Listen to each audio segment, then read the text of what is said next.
ओम शांति। आज के तारीख हलो 23 सेप्टेम्बर 2024। प्रातः मुरली ओम शांति बाप दादा मधुबन। आजकेर मुरलीते बाबा बोलेछेन मिष्टि बाच्चारा भेतरे भेतरे दिन रात बाबा बाबा चलते थाकले तबे अपार खुशी थाकबे, बुद्धिते थाकबे बाबा आमादेर कुबेरेर धन भाण्डार दिते एसेछेन। तो बाबा बोलेছেন যে ভেতরে ভেতরে দিনরাত বাবা বাবা চলতে থাকলে তবে অপার খুশি থাকবে আর বুদ্ধিতে থাকবে বাবা আমাদের কুবেরের ধন ভাণ্ডার দিতে এসেছেন। প্রশ্ন, বাবা কোন বাচ্চাদের অনেস্ট সৎ ফুল বলেন, তাদের লক্ষণ বলো। উত্তর, অনেস্ট ফুল হলো সেই যে কখনোই মায়ার বশীভূত হয় না, মায়ার সংঘাতের মধ্যে আসে না। এরকম অনেস্ট ফুল লাস্টে এসেও ফার্স্ট দ্রুত যাওয়ার পুরুষার্থ করে।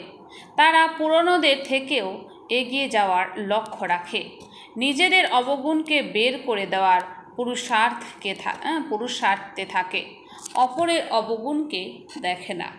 তারা কী করে অপরের অবগুণকে তারা দেখে না। ওম শান্তি। শিব ভগবানুবাচ তিনি হলেন আত্মাদের পিতা, কারণ শিব তো সুপ্রিম রূহ, আত্মা আত্মাই তো, তাই না? বাবা তো প্রতিদিন নতুন নতুন কথা বোঝাতে থাকেন। গীতা শোনাবার সন্ন্যাসী ইত্যাদি অনেক আছে, তারা বাবাকে স্মরণ করতে পারে না। বাবা শব্দ ওদের মুখ থেকে কখনো বের হতে পারে না। এই শব্দ হলোই গৃহস্থ মার্গের লোকেদের জন্য। ওরা তো হলো নিবৃত্তি মার্গের, তারা ব্রহ্মকে স্মরণ করে। মুখে কখনো শিব বাবা বলবে না, তোমরা চাইলে গিয়ে চেক করতে পারো। মনে করো বড় বড় বিদ্বান সন্ন্যাসী চিন্ময়ানন্দ ইত্যাদি গীতা শোনায়। এরকম নয় যে তারা গীতার ভগবান শ্রীকৃষ্ণকে বুঝতে পেরে তার সাথে যোগযুক্ত হতে পারবে না, তারা তো হলো ব্রহ্মার সাথে যোগযুক্ত হতে চাওয়া ব্রহ্মজ্ঞানী বা তত্ত্বজ্ঞানী। কৃষ্ণকে কখনো কেউ বাবা বলছে এটা হতে পারে না। তাহলে কৃষ্ণ তো গীতা শোনানোর বাবা, এটা দাঁড়ালো না। শিবকে সকলে বাবা বলে, কারণ উনি সমস্ত আত্মাদের পিতা। সব আত্মারা ওনাকে ডাকে পরম পিতা পরমাত্মা। উনি হলেন সুপ্রিম পরম, কারণ পরম ধামে থাকেন। তোমরাও সকলে পরম ধামে থাকো, কিন্তু ওনাকে পরমাত্মা বলা হয়। উনি কখনো পুনর্জন্মে আসেন না, নিজেই বলেন আমার জন্ম হলো দিব্য আর অলৌকিক। এরকম কোনো রথে প্রবেশ করে তোমাদের বিশ্বের মালিক হওয়ার যুক্তি বলি, এটা আর কোথাও হতে পারে। তাই বাবা বলেন আমি কে, আমি কীরকম, আমাকে কেউ জানে না। আমি যখন নিজের পরিচয় দিই তখন জানতে পারে এই ব্রহ্ম বা তত্ত্বকে মানে যারা, তারা আবার কৃষ্ণকে নিজের বাবা মানবে। কিভাবে? আত্মারা সবাই বাচ্চা সাব্যস্ত হলো যে না, সবাই কিভাবে কৃষ্ণকে পিতা বলবে? এরকম তো আর বলতে পারে না যে কৃষ্ণ সবার পিতা, আমরা সবাই হলাম ব্রাদার্স। এরকমও নয় কৃষ্ণ সর্বব্যাপী। সবাই কি আর কৃষ্ণ হতে পারে? যদি সবাই কৃষ্ণ হয় তো তার বাবাও চায়। মানুষ অনেক কিছু ভুলে আছে, জানে না বলেই বলেন আমাকে কোটির মধ্যে কেউ জানে। আমাকে কোটির মধ্যে কেউ জানে।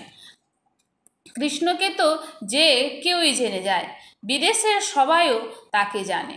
লর্ড কৃষ্ণ বলে থাকে। চিত্রও আছে, আসল চিত্র তো নেই। ভারতবাসীদের থেকে শোনে এনার পূজা অনেক হয়। তারপর গীতাতে এটা লিখে দিয়েছে কৃষ্ণ ভগবান। ভগবানকে কি লর্ড বলা যায়? তারা বলে লর্ড কৃষ্ণ। লর্ড টাইটেল বাস্তবে বড় মানুষদের প্রাপ্ত হয়, তারা তো সবাইকে দিতে থাকে। একে বলা হয় অন্ধকার নগরী। যে কোনো পতিত মানুষকে লর্ড বলে দেয়। কোথায় আজকালকার পতিত মানুষ, কোথায় শিব বা কৃষ্ণ? বাবা বলেন আমি তোমাদের যে জ্ঞান প্রদান করি সেটা আবার বিলুপ্ত হয়ে যায়। আমি এসেই নতুন দুনিয়া স্থাপন করি। আমি জ্ঞানও এখনই দিই। আমি যখন জ্ঞান দেব তখন ওই বাচ্চারা শুনবে, আমি ছাড়া কেউ শোনাতে পারে না। জানেই না সন্ন্যাসী কি আর শিব বাবাকে স্মরণ করতে পারে? তারা বলতেও পারে না যে নিরাকার গডকে স্মরণ করো। তোমরা কি কখনো তাদের তা বলতে শুনেছ? অনেক লেখাপড়া করা মানুষও বোঝে না। বাবা এখন বোঝান কৃষ্ণ ভগবান নয়, মানুষ তো তাকেই ভগবান বলতে থাকে। কত পার্থক্য হয়ে গেছে। বাবা তো বসে বাচ্চাদের পড়ান, তিনি বাবা টিচার, এমন কি গুরুও। শিব বাবা বসে সকলকে বোঝান না, বোঝার কারণে ত্রিমূর্তিতে শিব রাখেই না, ব্রহ্মাকে রাখে, যাকে প্রজাপিতা ব্রহ্মা বলে।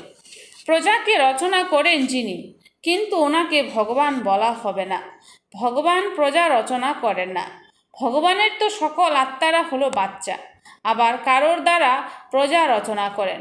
তোমাদেরকে অ্যাডাপ্ট করেছে ব্রহ্মার দ্বারা বাবা অ্যাডাপ্ট করেছেন। ব্রহ্মা হবে যখন তখনই তো দেবতা হবে। এই কথা তো তোমরা কখনো শোনোনি। প্রজাপিতার অবশ্যই পার্ট আছে, অ্যাক্ট চাই তো। এত প্রজা কোথার থেকে আসবে? তারা তো কুক বংশাবলী, গর্ভজাত হতে পারে না। সেই গর্ভজাত ব্রাহ্মণ বলবে আমার সারনেম মানে পদবী হলো ব্রাহ্মণ। সবার নাম তো আলাদা আলাদা। প্রজাপিতা ব্রহ্মা তো তখনই বলবে যখন শিব বাবা এনার মধ্যে প্রবেশ করেন। এ হলো নতুন কথা। বাবা নিজে বলেন আমাকে কেউ জানে না, সৃষ্টি চক্র কি তাও জানে না। তাই তো ঋষি মুনি সকলে নেতি নেতি, এটাও না ওটাও না বলে গেছে। না পরমাত্মাকে না পরমাত্মার রচনাকে জানে। বাবা বলেন যখন আমি এসে নিজের পরিচয় দিই তখনই জানে। এই দেবতাদের কি আর ওখানে এই কথা মনে পড়ে যে আমরা এই রাজ্য কিভাবে পেয়েছি? এদের মধ্যে জ্ঞান থাকেই না, পদ প্রাপ্ত করে নিয়েছে, তাই আর জ্ঞানের দরকার থাকে না। তাদের সদ্গতির জন্যই জ্ঞানের প্রয়োজন। এরা তো সদ্গতি প্রাপ্ত করেছেই। এটা খুব বোঝার মতো রহস্যপূর্ণ বিষয়। বুদ্ধিমান যে সেই বুঝতে পারবে। এছাড়া যেসব বয়স্ক মাতারা আছে ওদের মধ্যে এত বুদ্ধি তো নেই। সেটাও ড্রামার প্ল্যান অনুসারে প্রত্যেকের নিজস্ব পার্ট আছে। এরকম তো বলবে না যে হে ঈশ্বর বুদ্ধি দাও। আমি সবাইকে একরকম বুদ্ধি দিলে তো সবাই নারায়ণ হয়ে যাবে। তো বাবা বলছেন যে সবাইকে আমি একরকম বুদ্ধি দিই তাহলে তো সবাই নারায়ণ হয়ে যাবে। সবাই একে অপরের উপরে সিংহাসনে বসবে নাকি? হ্যাঁ, এইম অবজেক্ট হলো এটা হওয়া। সবাই পুরুষার্থ করছে নর থেকে নারায়ণ হওয়ার, তবে তো পুরুষার্থ অনুসারে, তাই না? সবাই যদি হাত তোলে যে আমি নারায়ণ হব, তো বাবার ভেতরে ভেতরে হাসি আসবে যে তাই না, সবাই একরকম হতে পারে কিভাবে? নম্বর অনুযায়ী তো হয়। Narayan the first, second, third, যেরকম Edward the first, second, third হয়। যদিও এইম অবজেক্ট হলো এটা, কিন্তু নিজে তো বুঝতে পারে চলন এমন হলে তবে কি পথ প্রাপ্ত হবে। পুরুষার্থ অবশ্যই করতে হবে। বাবা নম্বর অনুযায়ী ফুল দিয়ে আসেন, নম্বর অনুযায়ী ফুল দিতেও পারেন, কিন্তু ওই রকম করেন না। অনেকেই তাতে আশাহত হয়ে পড়বে। বাবা জানেন, দেখেনও কে বেশি সার্ভিস করছে।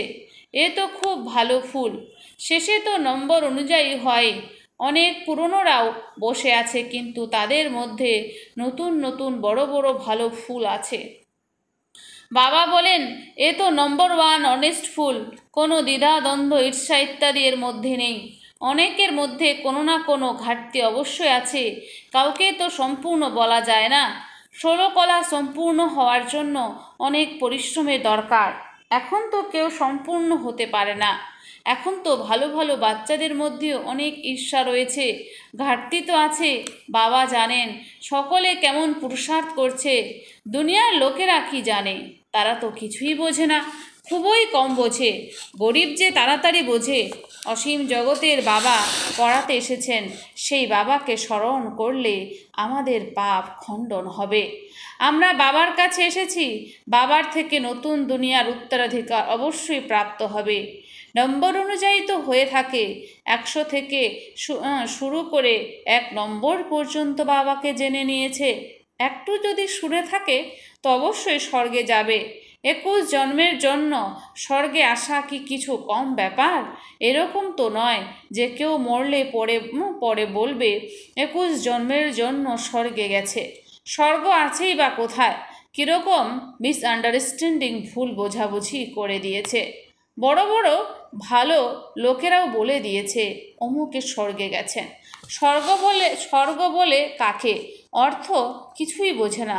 এটা শুধুমাত্র তোমরাই জানো। তোমরাও মানুষ, কিন্তু তোমরা এখন ব্রাহ্মণ হয়েছ। নিজেকে ব্রাহ্মণই বলে থাকে। তোমাদের ব্রাহ্মণদের এক বাপদাদা আছেন। সন্ন্যাসীদেরকেও তোমরা জিজ্ঞাসা করতে পারো। এই যে মহাবাক্য বা ভগবানুবাচ আছে যে দেহের সাথে দেহের সকল ধর্ম ছেড়ে মামেকম স্মরণ করো, এটা কি কৃষ্ণ বলে যে মামেকম স্মরণ করো? তোমরা কৃষ্ণকে স্মরণ করো কি? তারা কিন্তু কখনো হ্যাঁ বলবে না। সেখানে প্রত্যক্ষ হয়ে যাবে, কিন্তু বেচারি অবলারা যায়। তারা কি আর জানে? তারা নিজেদের ফলোয়ারদের প্রতি ক্রুদ্ধ হয়ে যায়। দুর্বাসার নাম আছে না, তাদের আবার খুব অহংকার। তাদের ফলোয়ার্স অনেক। ভক্তির রাজ্য যে, তাদেরকে জিজ্ঞাসা করার ক্ষমতা কারোর নেই। নয়তো তাকে বলতে হতো তুমি তো শিব বাবাকে পূজা করো। এখন ভগবান বলে কাকে? নুড়ি পাথর ভাঙা কলসির টুকরোতে কি ভগবান? তো বাবা বলেছেন যে নুড়ি পাথর ভাঙা কলসির টুকরোতে কি ভগবান? তারাও পরে এসব কথা বুঝবে। তারা এখন তাদের নেশায় রয়েছে। সবাই হলো পূজারী, তাদেরকে পূজ্য বলা যাবে না। তো সবাই হচ্ছে পূজারী, তাদেরকে পূজ্য বলা যাবে না। বাবা বলেন আমাকে বিরলই কেউ জানে। বাচ্চারা আমি তো বলছেন যে বাচ্চারা আমি যে হই, যেরকম হই, তোমাদের মধ্যেও বিরলই কেউ অ্যাকুরেট জানে। তার ভেতরে ভেতরে অনেক খুশি থাকে। এটা তো বোঝে যে বাবাই আমাদের স্বর্গের বাদশাহী দেন। কুবেরের ধন ভাণ্ডার লাভ হয় আমাদের। আল্লাহ আলাদিনের খেলাও, আলাদিনের আশ্চর্য প্রদীপ দেখায়। প্রদীপ ঘষলেই অঢেল ধন ভাণ্ডার বেরিয়ে আসবে। অনেক খেলা দেখায়। এক সম্রাটের বন্ধু ছিলেন ভগবান, তার উপরেও গল্প আছে যে কিনা তার রাজত্ব একদিনের জন্য দিয়ে দেবে তাকে, যে প্রথম সাগর উপরে আসবে। এই সবই হলো গল্প। এখন বাবা বোঝান খোদা তোমাদের অর্থাৎ বাচ্চাদের বন্ধু হন। এনার মধ্যে প্রবেশ করে তোমাদের সাথে খাওয়া দাওয়া করেন, খেলাও করেন। শিব বাবা আর ব্রহ্মা বাবার রথ একই অবশ্যই, তাই শিব বাবাও খেলা করতে পারেন। বাবাকে স্মরণ করে খেললে এনার মধ্যে দুইজন থাকে। বাবা বলছে হলেন তো দুইজন, বাবা আর দাদা, কিন্তু একথা কেউ বোঝে না। বলে রথে করে এসেছেন, তাই আবার ঘোড়ার গাড়ির রথ দেখিয়ে দিয়েছে। এরকম বলে না যে কৃষ্ণের উপর বসে শিব বাবা জ্ঞান দিচ্ছেন। তারা আবার বলে দেয় কৃষ্ণ ভগবানুবাচ। এরকম তো বলবে না যে ব্রহ্মা ভগবানুবাচ। না, এটা হলো রথ, শিব ভগবানুবাচ। বাবা বসে তোমাদের অর্থাৎ বাচ্চাদের নিজের আর রচনার আদিমধ্য অন্তের পরিচয় ডিউরেশন, সময়কালের পরিধি সম্বন্ধে বলেন, যে কথা কেউ জানে না। যারা সেন্সেবল হবে তারা বুদ্ধি দিয়ে কাজে লাগাবে। সন্ন্যাসীদের তো সন্ন্যাস করতে হবে। তোমরাও শরীর সহ সব কিছুর সন্ন্যাস করো। তোমরা জানো যে এটা পুরনো চামড়া। আমাদের তো এখন নতুন দুনিয়াতে যেতে হবে। আমরা আত্মারা এখানে থাকার জন্য নই, এখানে পার্ট প্লে করতে এসেছি। আমরা পরম ধামের বাসিন্দা। তোমরা বাচ্চারা এটাও জানো ওখানে নিরাকারী বৃক্ষ কীরকম। সমস্ত আত্মারা ওখানে থাকে। এই অনাদি ড্রামা নির্ধারিত হয়েই আছে। কত কোটি কোটি জীব আত্মারা আছে। এত সব কোথায় থাকে? নিরাকারী দুনিয়ায়। এছাড়া নক্ষত্র সমূহ তো আর আত্মা নয়। মানুষ তো নক্ষত্রদেরও দেবতা বলে দিয়েছে। বলছে মানুষ তো কী করেছে, নক্ষত্রদেরও দেবতা বলে দিয়েছে, কিন্তু সেসব কোনো দেবতা নয়। জ্ঞান সূর্য তো আমরা শিব বাবাকে বলবো, তাই ওনাকে দেবতা বলা যাবে কি? শাস্ত্রে কি কি সব লিখে দিয়েছে। এই সব হলো ভক্তি মার্গের সামগ্রী, যার দ্বারা তোমরা নিচে নামতেই থেকেছ। 84 জন্ম নিলে তো অবশ্যই নিচে আসতে থাকবে। এখন এটা হলো আয়রন এজের দুনিয়া। সত্যযুগে বলা হয় গোল্ডেন এজের দুনিয়া। সেখানে কারা থাকতো? দেবতারা। তারা গেল কোথায় এটা কারোরই জানা নেই। তারা এটা বোঝে যে মানুষ পুনর্জন্ম নেয়, বাবা বুঝিয়েছেন পুনর্জন্ম নিতে নিতে দেবতা থেকে পরিবর্তিত হয়ে হিন্দু হয়ে গেছে, পতিত হয়ে গেছে। আর কারোর ধর্ম পরিবর্তিত হয় না। এদের ধর্ম কেন পরিবর্তিত হয় কারোর জানা নেই। বাবা বলেন ধর্মভ্রষ্ট, কর্মভ্রষ্ট হয়ে গেছে। দেবী দেবতা যখন ছিল নারী পুরুষ পবিত্র জুড়ি ছিল। দেবী দেবতা যখন ছিল তো নারী পুরুষ দুজনেই পবিত্র ছিল। তোমরা আবার রাবণ রাজ্যে অপবিত্র হয়ে গেছো, তাই দেবী দেবতা বলা যায় না, সেই জন্য নাম হলো হিন্দু। দেবী দেবতা ধর্ম কৃষ্ণ ভগবান স্থাপন করেননি, অবশ্যই শিব বাবা এসেই করে থাকবেন। শিব জয়ন্তী শিবরাত্রিও পালন করা হয়, কিন্তু উনি এসেই করেছেন, এটা কারোর জানা নেই। শিব পুরাণও একটি আছে, বাস্তবে শিবের একমাত্র গীতাই আছে যা শিব বাবা শুনিয়েছেন, আর কোনো শাস্ত্র হয় না। তোমরা কোনো হিংসা করো না, তোমাদের কোনো শাস্ত্র তৈরি হয় না। তোমরা নতুন দুনিয়াতে চলে যাও, সত্যযুগে গীতা ইত্যাদি কোনো শাস্ত্রই হয় না, সেখানে কে পড়বে? তারা তো বলে দেয় এ বেদ শাস্ত্র ইত্যাদি পরম্পরায় চলে আসছে, ওদের কিছুই জানা নেই। স্বর্গে কোনো শাস্ত্র ইত্যাদি হয় না, বাবা তো দেবতাই পরিণত করে দিয়েছেন, সকলের সদ্গতি হয়ে গেছে, আবার শাস্ত্র পড়ার দরকার কি? সেখানে শাস্ত্র হয় না। এখন বাবা তোমাদের জ্ঞানের চাবি দিয়ে দিয়েছেন, যার দ্বারা বুদ্ধির তালা খুলে গেছে। প্রথমে তালা একদম বন্ধ ছিল, কিছুই বুঝতে না। আচ্ছা, মিষ্টি মিষ্টি হারানিধি বাচ্চাদের প্রতি মাতা পিতা বাপদাদার স্মরণে স্নেহ সুমন আর সুপ্রভাত। আত্মাদের পিতা তার আত্মারূপী বাচ্চাদেরকে জানাচ্ছে নমস্কার। সমস্ত আত্মারূপী বাচ্চারা জানায় মাতা পিতা বাপদাদাকে স্নেহ সুমন আর নমস্কার। ধারণার জন্য মুখ্য সার। 1 নাম্বার, কারোর প্রতি ঈর্ষা ইত্যাদি করতে নেই। কারোর প্রতি ঈর্ষা ইত্যাদি করতে নেই। যাবতীয় দুর্বলতা বের করে দিয়ে সম্পূর্ণ হওয়ার পুরুষার্থ করতে হবে। তো কারোর প্রতি ঈর্ষা ইত্যাদি ইত্যাদি করতে নেই। যাবতীয় দুর্বলতা বের করে দিয়ে সম্পূর্ণ হওয়ার পুরুষার্থ করতে হবে। ঈশ্বরীয় পাঠ পড়ে উচ্চ পদ প্রাপ্ত করতে হবে। 2, শরীর সহ সব কিছুর সন্ন্যাস করতে হবে। কোনো প্রকারেরও হিংসা করতে নেই, অহংকার রাখতে নেই। তো বলছেন যে শরীর সহ সব কিছুর সন্ন্যাস করতে হবে, কোনো প্রকারেরও হিংসা করতে নেই, অহংকার রাখতে নেই। বরদান, অবিনাশী আর অসীম জগতের অধিকারের খুশি বা নেশায় থেকে সদা নিশ্চিন্ত ভব। অবিনাশী আর অসীম জগতের অধিকারের খুশি বা নেশায় থেকে সদা নিশ্চিন্ত ভব। স্পষ্টীকরণ, দুনিয়ায় লৌকিক অধিকারের জন্য অনেক পরিশ্রম করে। তো দুনিয়ায় লৌকিক অধিকারের জন্য অনেক পরিশ্রম করে। তোমরা তো বিনা পরিশ্রমে অধিকার প্রাপ্ত করেছ, বাচ্চা হয়েছ অর্থাৎ অধিকার নিয়েছ। বাহ, আমি শ্রেষ্ঠ অধিকারে আত্মা। এই অসীম জগতের অধিকারের নেশা আর খুশিতে থাকো, তো সদা নিশ্চিন্ত থাকবে।